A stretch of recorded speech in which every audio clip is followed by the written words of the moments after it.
beberapa tempat di Aceh dan Sumatera Utara jadi sasaran sebelum kemudian meluas hingga ke Sumatera Barat, termasuk sebagian kota Padang. Banjir bandang bak monster. Detik-detik kemunculannya ditandai seperti ada sesuatu yang meledak dari hulu. Suara gemuruhnya terdengar lebih dulu serupa hantu. Coklat cenderung gelap. Begitu air bah menampakkan diri, meluncur deras menyapu jalur yang dilalui. Arus yang menggila itu serta-merta membawa batang-batang pohon sebesar pilar rumah menyeret kendaraan hingga saling bertumpukan, menjebol dinding-dinding rumah dan menghanyutkannya hingga memutus jembatan besi lalu menyeret puing-puingnya. Bisa dibayangkan, jika material besar dan berat saja dibuat tak berdaya membendung derasnya arus, lantas bagaimana nasib manusianya? Bencana ini pun telah mengantarkan ratusan jiwa kembali ke Haribaan yang Maha Kuasa. Memorak-porandakan bangunan, lalu merenggut harta dan jiwa. Banjir bandang yang menghantam Kabupaten Aceh Tenggara ini misalnya, mengakibatkan 3 jembatan putus. Sedangkan jembatan yang terputus ini merupakan penghubung penting ke-4 kecamatan, yakni Kecamatan Lawe Alas, Kecamatan Tanoh Alas, Kecamatan Babul Rahmah, dan Kecamatan Darul Hasanah. Akibatnya ke-4 kecamatan ini pun terisolasi. Sebelum banjir bandang melanda di wilayah Aceh ini, hujan deras mengguyur tanpa henti sejak Rabu 26 November 2025. Beberapa saat kemudian, sungai-sungai yang melintasi beberapa kota dan kabupaten meluap hingga menjadi bencana. Awal mula kejadiannya pada pagi hari jam 6.15. Terdampaknya meletusan banjir, luapan lumpur dan tanah. Dan disertai batu yang menghancurkan rumah-rumah di seputaran Kalialas, bantaran Kalialas di desa Rahawi Penanggalan dan Bener Beberapa, ataupun yang lebih dikenal dengan Naga Kesiangan. Kondisi rumah Bapak sendiri bagaimana waktu itu?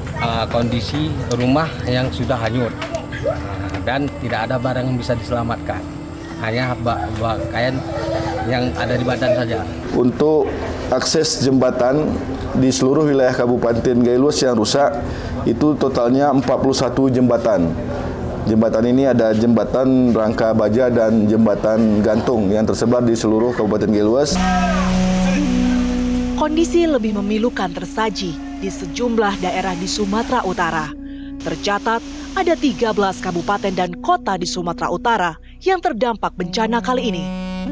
Rata-rata kabupaten atau kota terdampak ini dilintasi jalur aliran sungai atau berada di lereng perbukitan. Dampak serius terlihat di Kabupaten Tapanuli Tengah, Tapanuli Selatan, Kota Sibolga, hingga Kabupaten Mandailing Natal dan Humbang Hasundutan. Di Kota Sibolga dan Kabupaten Tapanuli Selatan, tercatat korban jiwa dalam jumlah signifikan, termasuk pula banyaknya rumah rusak serta terputusnya akses yang menghubungkan wilayah yang satu dengan wilayah lainnya. Meski begitu, dampak yang dialami Kabupaten Tapanuli Tengah disebut-sebut sebagai yang terparah. Selain kerusakan dan jumlah korban jiwa, di Kabupaten Tapanuli Tengah ini, sejumlah jalan utama dan akses komunikasi terputus. Alhasil, proses evakuasi dan distribusi bantuan mengalami kesulitan. Ini adalah lokasi terparah banjir bandang di Kecamatan Tuka, Kabupaten Tapal Tengah, Sumatera Utara. Dan hari ketiga begini kondisinya dan masyarakat masih mengungsi dari Sigiring-giring ya? Ya. Gimana nggak bisa lagi ditempati rumahnya Pak? Bisa lagi, Sigiring-giring ketutup.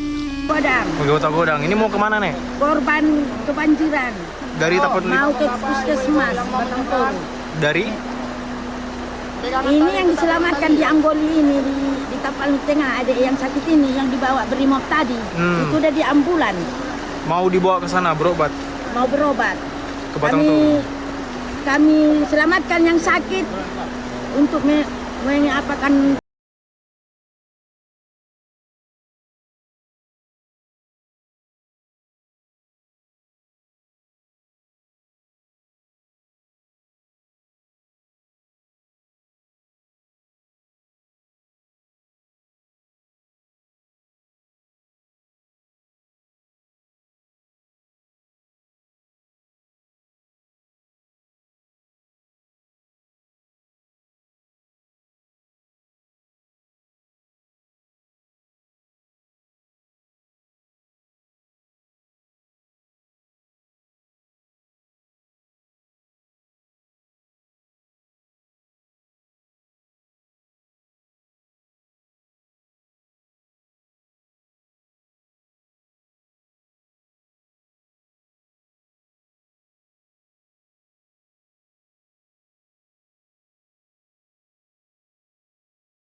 Betul yang kaki, menjauhi bencana. kakinya sekarang kondisi bagaimana? Masih sakit ya. Sudah dapat perawatan.